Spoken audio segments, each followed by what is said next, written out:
salmo escrito por Davi,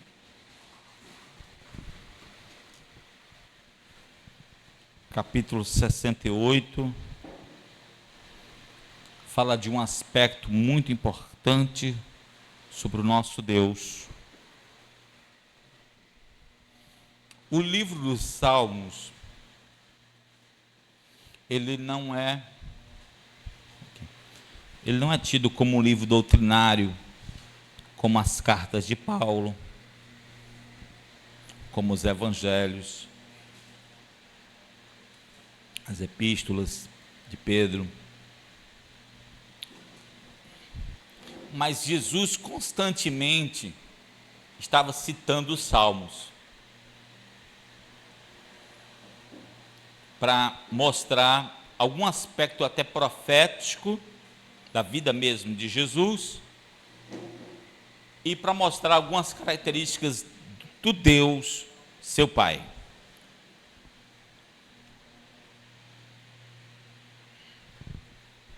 E eu queria ler com você somente o versículo de 1 a 3 do capítulo 68, vamos ler juntos, para que nós possamos refletir sobre o que está escrito aqui. Vamos lá juntos? Que Deus se levante, sejam espalhados os seus inimigos, fujam dele os seus adversários, que tu os dissipe assim como o vento leva fumaça. Como a cera se derrete na presença do fogo, assim pereçam os ímpios na presença de Deus.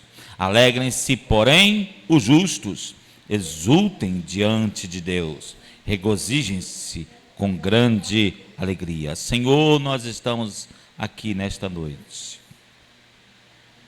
crendo no poder da Tua palavra, crendo no poder da Tua majestade sobre toda esta terra.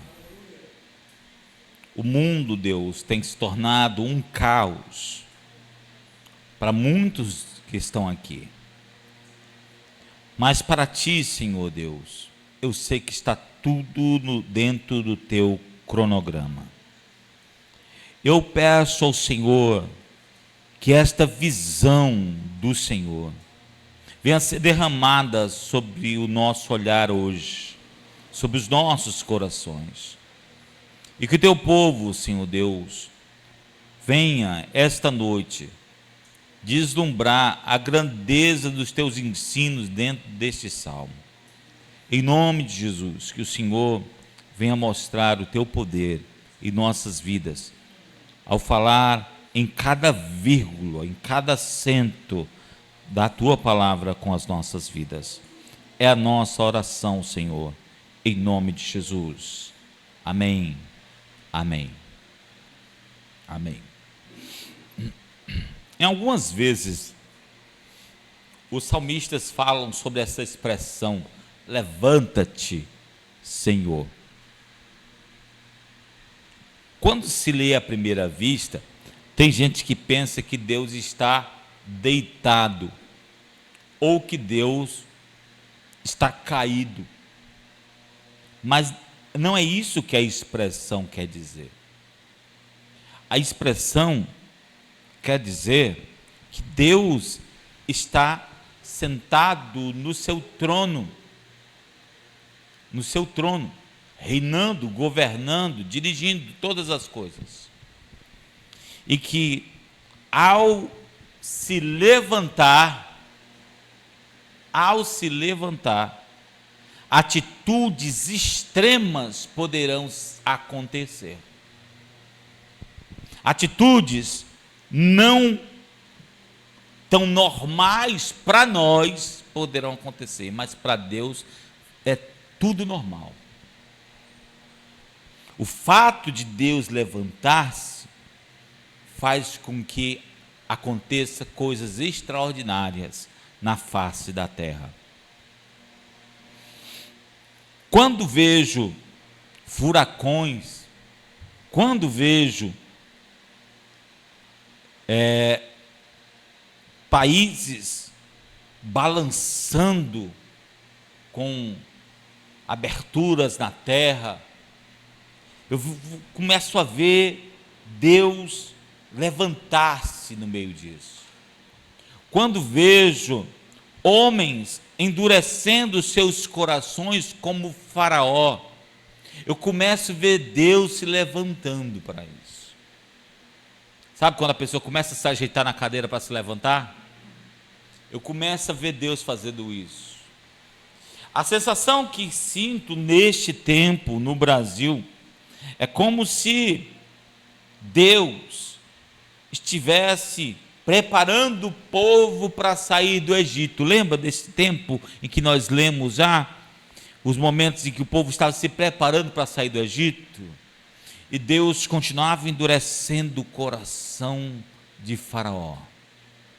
E Moisés sabia que era Deus que endurecia o coração de Faraó.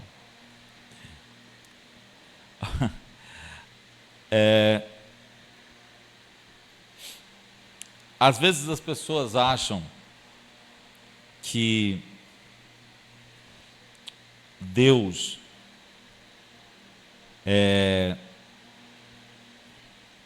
quando a gente lê o livro de Êxodo e diz assim, ó, Deus endureceu o coração de Faraó,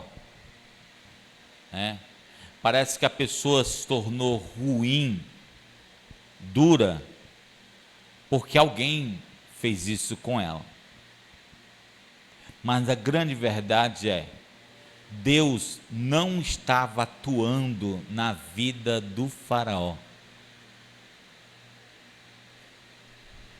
Porque se Deus estivesse atuando na vida do Faraó, o coração dele haveria de amolecer. Quando estão entendendo? Quando Deus quer endurecer o coração de alguém, ele só sai. Ele só tira a mão. Deus não precisa fazer nada para que o coração do homem esteja duro. Ele por si só já é um morto, como diz o Paulo, mortos nos seus delitos e pecados. E uma das coisas que acontece com o morto, assim que, com pouco tempo que ele morre, o que acontece? Ele enrijece, ele fica duro. Assim é o coração do homem sem Deus, morto sem Deus, duro. E diz aqui o versículo 1, que Deus se levante, sejam espalhados os seus inimigos, fujam dele os seus adversários. Olha só, ao fato de Deus levantar-se, os inimigos serão espalhados, irão fugir, serão dissipados aqueles que odeiam, que são inimigos de Deus. Não desmarque o Saul não, assim como diz Deuteronômio capítulo 28, Deuteronômio 28, 7, olha só.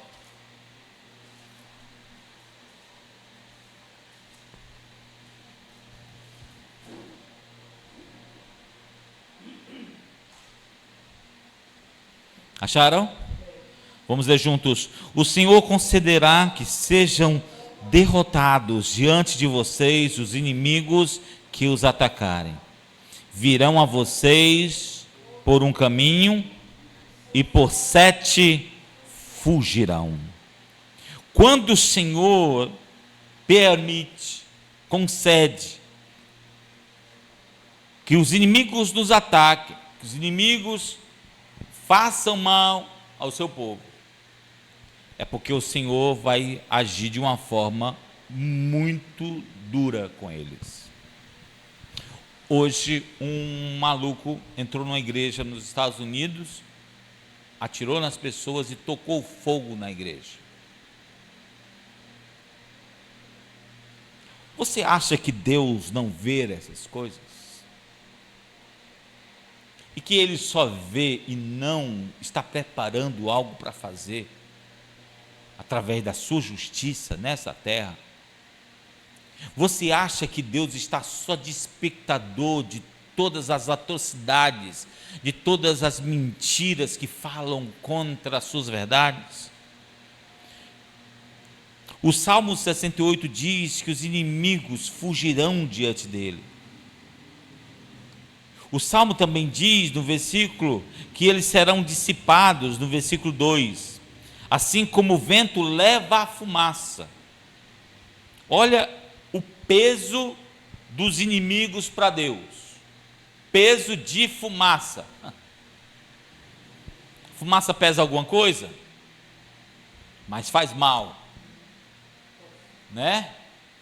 Mas Deus está mostrando assim, ó, eles serão dissipados como fumaça ao vento.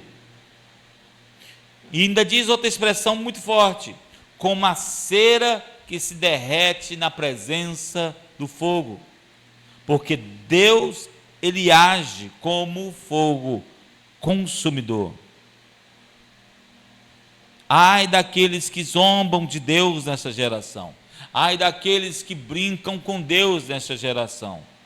Experimentarão a ira do Senhor. Vão derreter como essas pessoas descritas aqui. Ele chama essas pessoas de inimigos.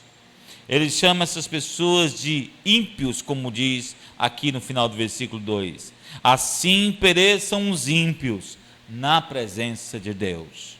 Assim como a cera se derrete com o fogo da vela, os ímpios vão derreter na presença de Deus.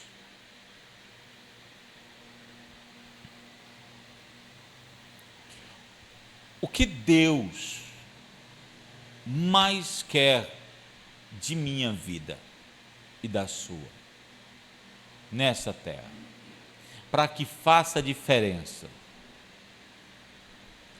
As pessoas acreditam que eu viva uma vida de oração.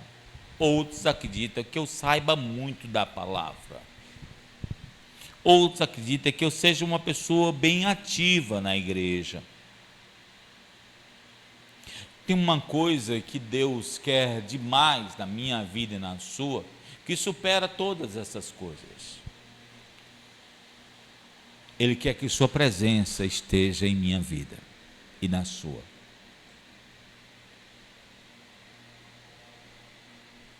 Conheci muita gente que ora muito, mas não tem a presença do Senhor. Conheci muita gente que lê, estuda demais a Bíblia, é muito bom de Bíblia, mas não tem presença de Deus. A presença de Deus não faz parte de sua vida. Seus discursos são vazios. Sua vida não reflete graça. E aqui o Senhor mostra que é na presença dele que os ímpios se derretem. Na presença do Senhor. O Salmo capítulo 7, veja aí comigo, versículo 6. Salmo 7, 6, olha o que diz. Salmo 7, 6, usa a mesma expressão descrita nesse capítulo do 68. Salmo capítulo 7, versículo 6, acharam? Diz o que aí, Arnaldinho?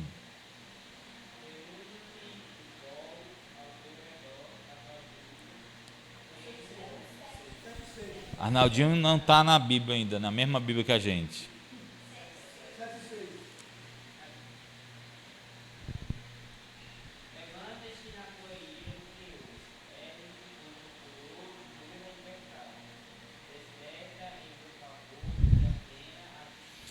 Olha só, quando Deus se levanta, o que é que acontece? Ele se levanta com ira. Vamos gravar algumas expressões aí, ó. Levanta-te, Senhor, na tua ira. Ergue-te contra o furor dos seus adversários. Ele vai se levantar contra pessoas que agem com raiva contra Deus. Eu nunca vi uma geração que tem tanta raiva de Deus como essa. Uma geração que blasfema contra Deus 24 horas. E ele diz assim: desperta-te, meu Deus, ordena a justiça. Ordena a justiça. Então, quando Deus vir, ele virá na sua ira e ordenará sua justiça. O versículo 3 do capítulo 68 diz assim: alegrem-se, porém, os justos, exultem diante de Deus, regozijem-se com grande alegria. Para os ímpios está reservado bater de frente com Deus. Para aqueles que são justificados pelo sangue de Jesus, está reservado o quê? A alegria.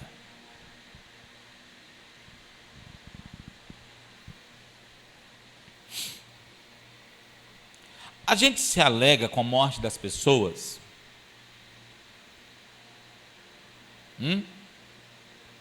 Sim ou não? E por que Miriam e todo o povo de Deus fizeram uma festa depois que atravessaram o Mar Vermelho e Deus tinha destruído, acabado com o exército de Faraó?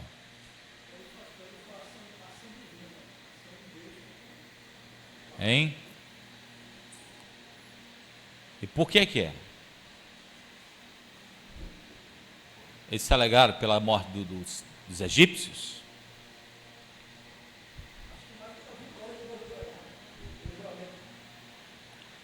Eles se alegraram em Deus, pelo livramento de Deus. Não foi ela que pegou, a Miriam que pegou o tamborim, começou a dançar, né? Festejar. A alegria do crente, presta atenção, irmãos, não vai ser porque Deus destruirá os inimigos dele, vai ser porque ele veio nos socorrer. Amém? Grava isso no seu coração. O Senhor não deixa de socorrer o seu povo. Por isso que os justos se alegram, como Miriam, como o povo de Israel celebrou depois que atravessou o Mar Vermelho. E essa alegria, diz aqui, olha, alegre-se, porém, exultem diante de Deus. Não é em cima dos cadáveres dos outros, é diante de Deus. Exultem diante da presença de Deus. E diz: regozijem-se com grande alegria. Regozijar-se é extrapolar de tanto contentamento e alegria. E só Deus pode dar esse tipo de alegria às nossas vidas. Tem gente que diz assim: eles se alegraram, mas eles estavam no deserto. Sim, nós nos alegramos em Deus, não é porque ganhamos na loto. Nós nos alegramos em Deus, não é porque ganhamos um carro do ano, uma casa no roda-roda lá do Silvio Santos, né? Nós nos alegramos, independente da circunstância, nós nos alegramos pela ação do Senhor em dados momentos da nossa vida. Amém? Às vezes as pessoas não sabem a importância que tem cada instante de nossa vida. Para mim é uma coisa, para a Rosinha é outra, para você é outra, para você é outra. Mas sabemos onde Deus está escrevendo o milagre na história de nossas vidas, em coisas muito importantes. Às vezes num sonho que Deus nos dá, às vezes numa palavra que recebemos, às vezes no suprir de 10 reais, nós vemos o milagre do Senhor. Eu vejo isso. E os justos se alegram, regozijam-se, independente se o deserto está começando ou terminando. Ele se alegra no Deus que está ao seu lado, caminhando com ele. Amém? Glória a Deus. Amém. Se você perceber essa questão de Deus ser um Deus que julga com fogo consumidor, é algo muito parecido com o que está descrito em Isaías capítulo 33. Deixa eu ver se eu estou certo. Isaías 33, versículo 14.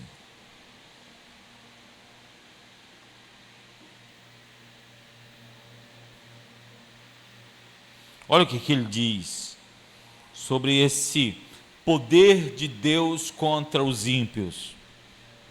Vamos ler juntos?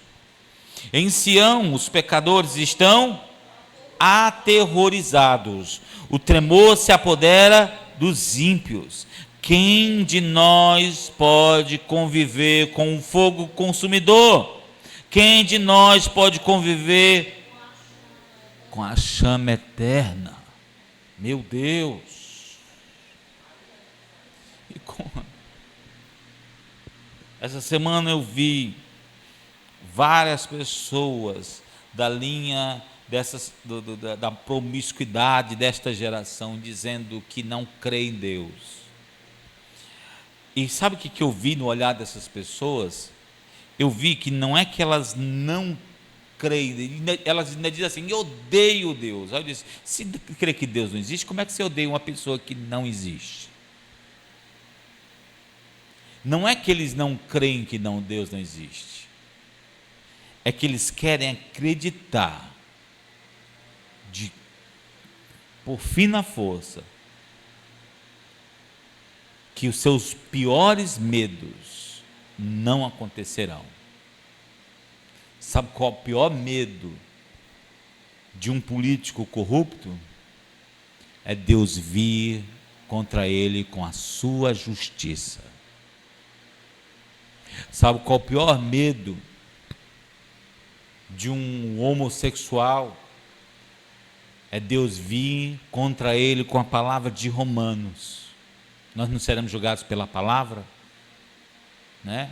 Uma palavra de Romanos, que Deus entrega a sua promiscuidade, a sua imoralidade, que Deus tratá-lo dessa forma.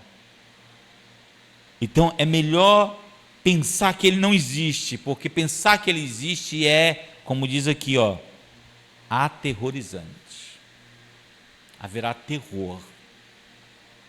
E o ímpio sabe que Deus virá, e quando Deus vir com a sua justiça, haverá terror para os ímpios. Por quê? Ímpio, ele pratica a impiedade. Justo trata as pessoas com justiça e com piedade. Então ele sabe que são contrários à vontade de Deus. E aí Deus não vai agir de forma piedosa com os ímpios. O ímpio, ele tem uma coisa que é diferente do transgressor. O crente, quando peca, ele é um transgressor. O ímpio, ele sabe de longe, não de conhecer, porque ele não é de estudar. O ímpio, ele sabe de longe quem é Deus, ele lê nas entrelinhas quem é Deus. E ele tem pavor de Deus.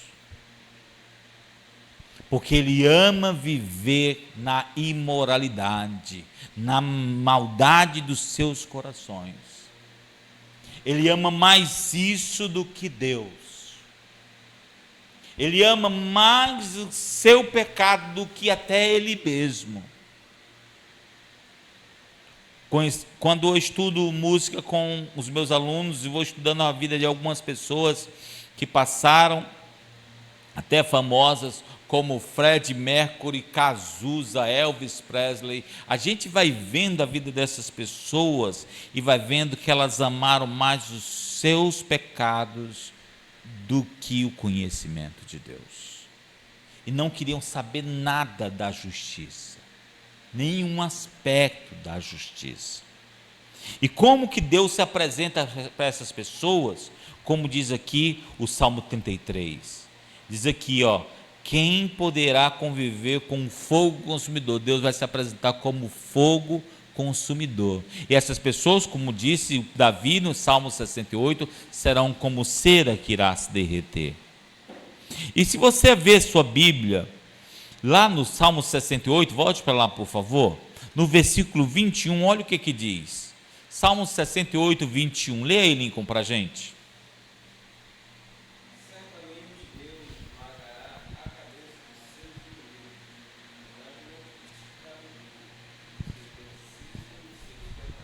Como é que é? Eu não entendi o final. Certamente.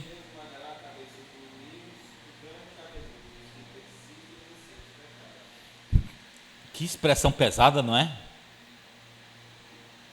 Quem serão essas pessoas que Deus fará esse tipo de justiça tão cruel? Os que persistem nos seus pecados.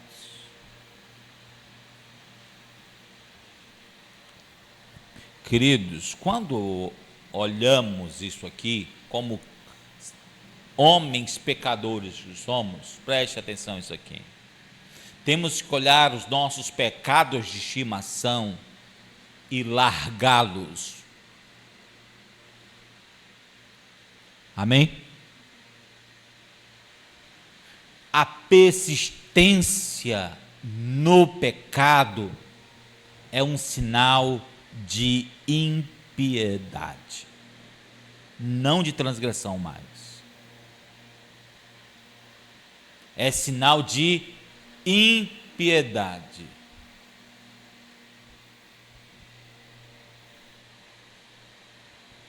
Tremor haverá para essas pessoas, tremor para as almas. Vê na sua Bíblia esse mesmo versículo, por favor, 68, 21.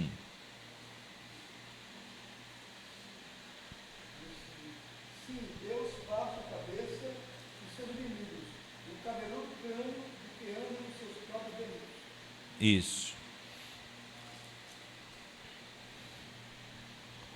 Tem um outro versículo que diz que ele vai fazer todas essas justiças para as almas dos hipócritas. É forte isso. Eu fico olhando isso pensando, meu Deus, essa igreja falsa dessa geração, ela não vai subsistir diante de Deus. E Deus não julga só uma pessoa individualmente, Ele julga igrejas também.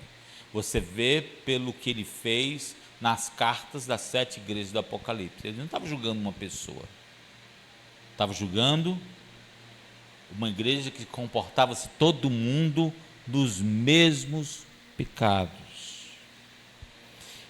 Igrejas que vivem da hipocrisia, elas não subsistirão diante desse fogo consumidor. Salmo 82, versículo 8, veja comigo. Salmo 82, versículo 8. Asaf usa a mesma expressão de Davi. Diz assim: levanta-te, ó Deus, e faz o quê?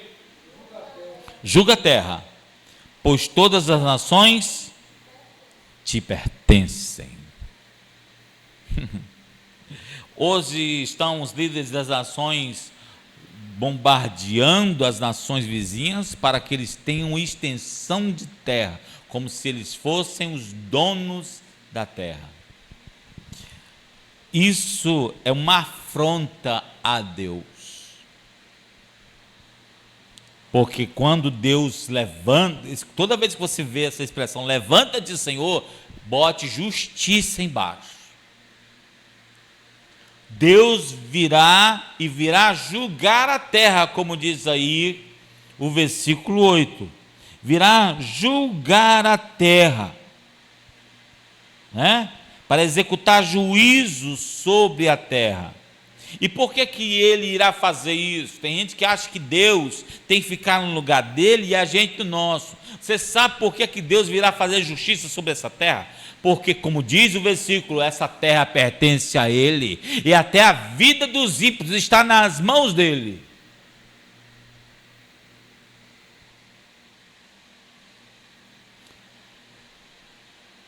Você Você sabe qual é uma das grandes afrontas que o ser humano tem inventado nesse tempo? É meu corpo, minhas regras. Já viram essas expressões? Queridos, nós não podemos dizer isso. Porque meu corpo é templo do Espírito Santo e as regras são dele. Amém? Então eu preciso me encaixar nas regras de Deus. Ele virá para executar o seu juízo na terra. Salmos 74, volte umas folhas, 74, 22. Olha o que fala. Não ignores a gritaria dos teus adversários, o crescente tumulto dos teus inimigos. Não ignores. Amém? Essas pessoas. Olha o versículo 22. Desculpa, eu li errado. Foi o livro 23. Deixa eu ler o 22. Levanta-te, ó Deus, e defende a tua causa. Lembra-te.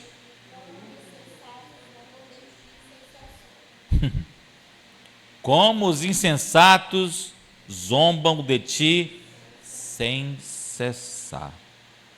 Ele levanta-se para executar juízo contra os insensatos. Essa palavra insensatos é uma palavra bonita que chegou na nossa linguagem para não chamar a pessoa de louca, sem juízo, sem as faculdades mentais na normalidade. Então Deus vai pelejar contra as pessoas que se tornaram loucas em suas paixões, loucas pelas suas próprias vontades. O Salmo 17, versículo 3, veja comigo, Salmo 17, versículo 13. Davi usa mais uma vez a expressão levanta-te, Senhor. O que é que diz aí? Levanta-te, Senhor, confronta-os, derruba-os com a tua espada, livra-me de quem? Estão entendendo? Quando o Senhor vir em sua justiça, haverá dois lados: o lado dos ímpios e o lado dos que Deus vai livrar dos ímpios. Eu espero que você esteja do lado dos que Deus vai livrar dos ímpios. Não esteja viciado nos pecados dos ímpios, vivendo uma vida hipócrita como os ímpios, vivendo uma vida de mentira como os ímpios. O Senhor virá para livrar os seus filhos. E como diz aqui passou minha folha.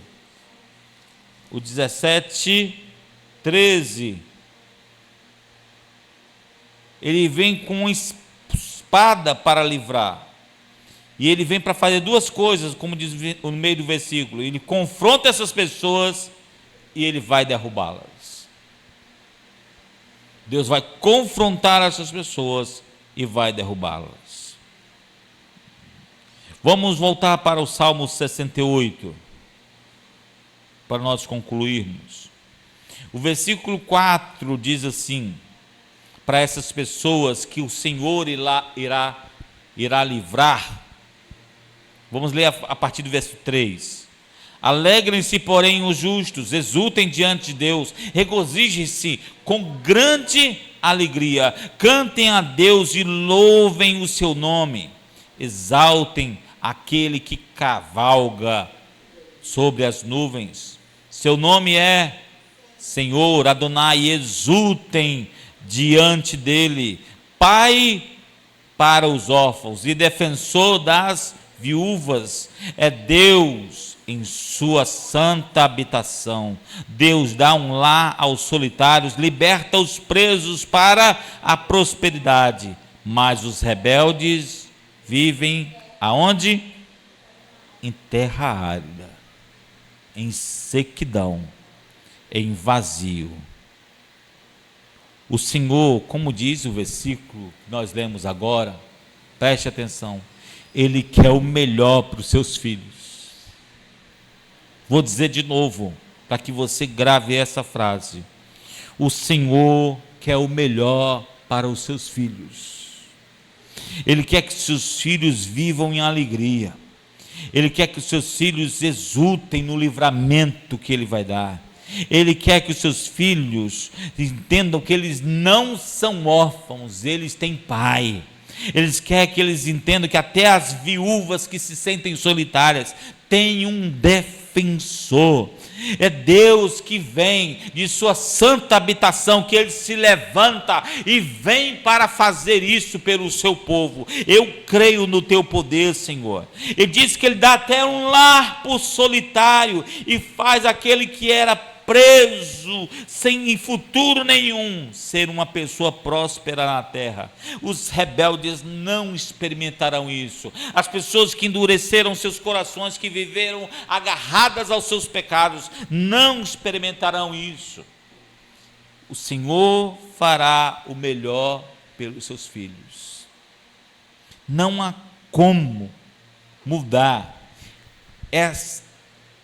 isso que eu estou falando. Porque todas as vezes que Deus trata de levantar-se para livrar seu povo, acontece de vir a justiça dele sobre a terra. E ela é incomparável, não se compara a nenhuma justiça. Eu não estou esperando justiça, não estou esperando a conversão de um Supremo Tribunal. Eu não estou esperando que a OAB de nosso estado faça justiça. Eu até descarto em demasia esta possibilidade. Eu espero que Deus venha fazer sua justiça sobre a terra. Deus não está se importando muito com suas causas em tribunais, com pensões. Deus se importa com o que Ele está fazendo na sua vida hoje, com sua presença na sua vida, para livrá-lo, para fazer com que você deslumbre que Ele quer o melhor para mim e para você.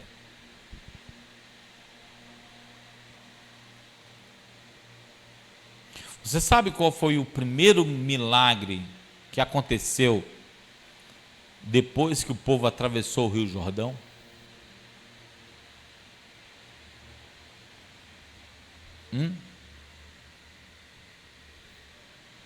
Qual foi o primeiro milagre que aconteceu? Quando o povo atravessou o Jordão para invadir Jericó? Qual foi o primeiro milagre que aconteceu? Não chega a ser um milagre, mas é um milagre porque aconteceu assim como mágica. Alguém sabe?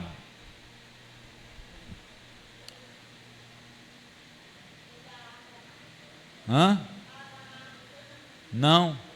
Você que atravessou o Mar Vermelho, depois que atravessou o Jordão. Alguém sabe? Deus parou de mandar o maná. Aí você diz assim: isso é milagre? Ei, presta atenção nisso. Às vezes a gente acha que milagre é só quando vem o maná. E quando desaparece o maná, é milagre? Sabe por quê? Por que Deus fez desaparecer o maná? Para matar eles de fome?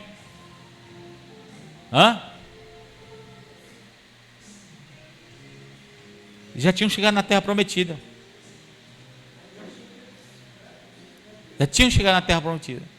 Tinha agora que conquistar. Quer comer? Lute, trabalhe. Sabe? Você chegar em certa altura da sua caminhada e ter condições de fazer isso, lutar ainda, Diga para o seu irmão, isso já é um milagre. Amém? Milagre. Aí você diz, a porta se fechou, acabou o maná. É um milagre.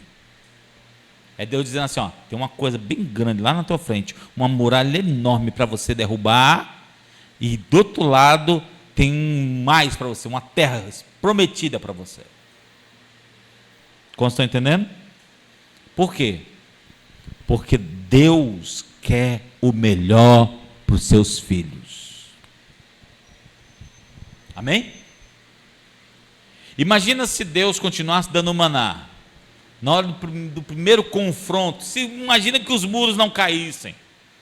Tivesse que ir como dizer assim, no cara a cara, espada a espada, tete a tete.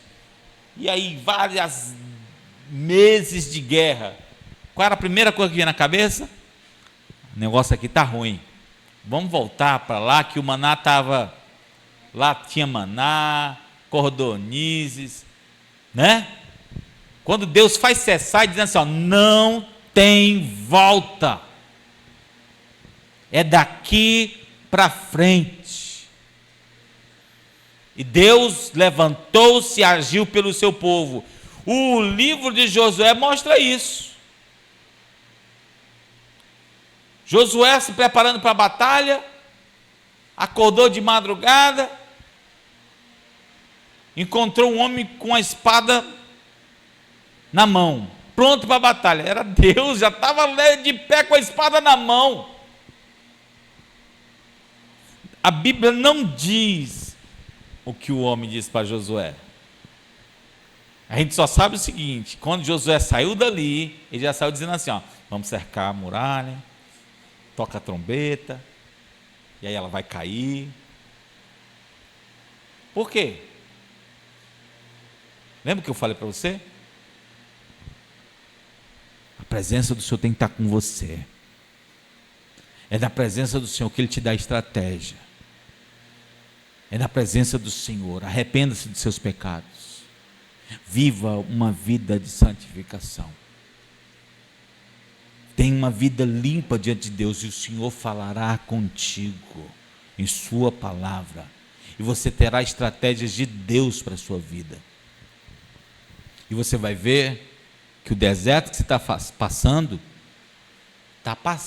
vai vir uma muralha maior para você derrubar. E você precisa olhar e dizer assim, eu preciso passar isso, recebendo instruções do Senhor para a minha vida, cheio da presença de Deus. Porque quando Ele se levantar em justiça para derreter os ímpios como a cera no fogo, eu não vou achar que isso é glória minha, é glória de Deus. Amém?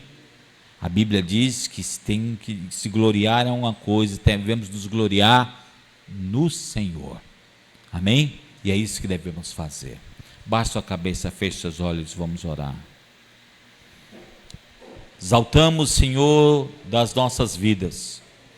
Te exaltamos por Tua palavra. Te exaltamos por um salmo tão forte e poderoso. Por versículos que mostram que quando o Senhor se levanta, o Senhor vem com justiça contra os ímpios. E sabemos, meu Deus, que os ímpios querem, ó Pai, calar a voz do Teu povo, fazer com que o Teu povo viva amedrontado. Não somos nós que devemos viver amedrontados, são os ímpios, Senhor.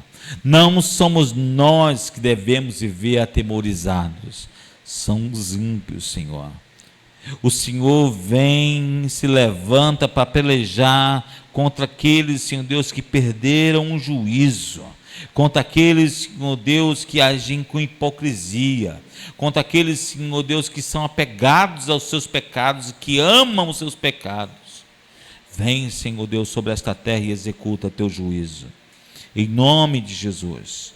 E que o teu povo, Senhor Deus, se encontre, meu Pai, no local certo para serem livres pela mão do Senhor. Na tua presença, Senhor Deus, abundância de alegria.